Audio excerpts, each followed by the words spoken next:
Hello friends, rice റെസിപ്പികളിൽ ഇന്ന് നമുക്ക് tomato rice ഉണ്ടാക്കാം. പൊട്ടറ്റോ റൈസും ലെമൺ റൈസും നമ്മൾ ഓൾറെഡി കണ്ടു കഴിഞ്ഞു. അപ്പോൾ ഇതിനകത്തും നമ്മൾ ലെമൺ റൈസിന് വേണ്ടതുപോലെ തന്നെയാണ് അരി വേവിച്ചെടുക്കുന്നത്. അതായത് ഒരു പാത്രത്തിലേക്ക് വെള്ളം എടുത്തിട്ട് തിളച്ച് കഴിയുമ്പോൾ അതിലേക്ക് ഉപ്പും നാരങ്ങ നീരും കൂടി ഒഴിക്കാം. അതിനുശേഷം കഴുകി വെച്ചിരിക്കുന്ന വൈറ്റ് റൈസ് ഏതെങ്കിലും ഒന്ന് ഇട്ട് കൊടുക്കാം.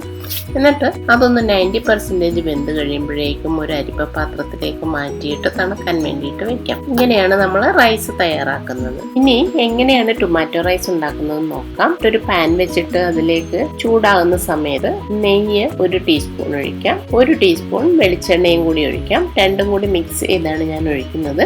ഏതെങ്കിലും ഒന്ന് മാത്രമായിട്ടാണെങ്കിലും ഒഴിക്കാവുന്നതാണ്. അതിലേക്ക് 1 ടീസ്പൂൺ ഉഴുന്ന് പരിപ്പിട്ട് കൊടുക്കാം. 1 ടീസ്പൂൺ കടുക് ഇട്ട് കൊടുക്കാം. 2-3 പൊട്ടി ഒന്ന് മൂത്ത് വരുമ്പോൾ അതിലേക്ക് നമുക്ക് ചതച്ചു വെച്ചിരിക്കുന്ന ഇഞ്ചിയും വെളുത്തുള്ളിയും ഇട്ട് കൊടുക്കാം. ഇതെല്ലാം കൂടി ഒന്ന് വഴന്നു വരുമ്പോഴേക്കും അതിലേക്ക് ചെറുതായിട്ട് കൊത്തി അരിഞ്ഞു വെച്ചിരിക്കുന്ന ഒരു സവാള ഇട്ട് കൊടുക്കാം. മീഡിയം സൈസ് സവാള മതി. 2-3 പച്ചമുളക് പിളർന്നത്, കുറച്ച് കറിവേപ്പില, ഇത്രയും കൂടി ഇട്ടിട്ട് നല്ലവണ്ണം ഒന്ന് വഴറ്റിയെടുക്കണം. അതിനുശേഷം 1/4 ടീസ്പൂൺ മഞ്ഞൾപ്പൊടിയും 1 ടേബിൾ സ്പൂൺ കാശ്മീരി ചില്ലി പൗഡറും 1 ടീസ്പൂൺ ഗരം മസാലയും കൂടി ഇട്ടിട്ട് പച്ചച്ചുവ മാറുന്നത് വരെ നല്ലവണ്ണം ഒന്ന് വഴറ്റിയെടുക്കാം. ആ സമയത്ത് സവാളയും കൂടി ഇതിൻ്റെ കൂടെ കിടന്ന് നല്ലവണ്ണം വഴന്നു വരുന്നതാണ്. ഇപ്പം എല്ലാം നല്ലവണ്ണം വഴറ്റിയെടുത്തിട്ടുണ്ട്.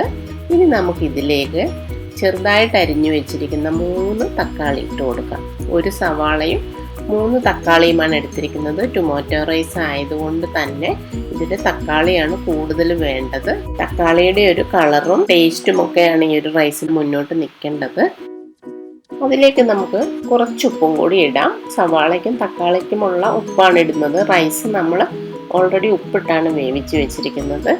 1 മിനിറ്റ് ഒന്ന് നല്ലവണ്ണം ഇളക്കിയതിന് ശേഷം ഇതൊന്ന് 2 മിനിറ്റ് നമുക്ക് മൂടി വെച്ച് വേവിക്കാം. അപ്പം നല്ലവണ്ണം പെട്ടെന്ന് വെന്ത് കിട്ടും.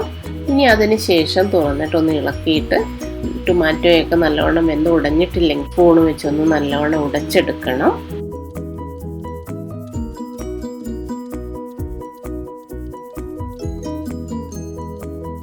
അതിനുശേഷം നമ്മൾ അതിലേക്ക് വേവിച്ച് വെച്ചിരിക്കുന്ന റൈസ് ഇട്ട് കൊടുക്കാം. ഞാനിപ്പോൾ 2 പേർക്കുള്ള റൈസാണ് ഉണ്ടാക്കുന്നത്. അതുകൊണ്ട് 2 കപ്പ് റൈസ് ഇടുന്നുണ്ട്. 2 പേർക്കുള്ളതിന് വേണ്ടിയിട്ട് 3 തക്കാളിയും 1 സവാളയുമാണ് എടുത്തിരിക്കുന്നത്.